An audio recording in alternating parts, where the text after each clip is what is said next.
Desa Siohom, Kecamatan Angkola Barat, Tapanuli Selatan tak bisa memendam kegembiraannya.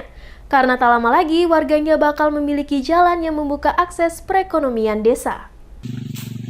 Desa Siohom, Kecamatan Angkola Barat, Kabupaten Tapanuli Selatan, kini sudah merasa bahagia karena di desanya mendapat program TNI Manunggal Membangun Desa 111 Kodim 0212 Tapanuli Selatan yang dilaksanakan oleh para anggota Satgas TMMD. Sebelumnya, desa ini sama sekali belum memiliki jalan, sehingga mereka harus menelan kepedihan di saat akan menuju ke kota, guna menjual hasil buminya demi mencukupi kebutuhan keluarga.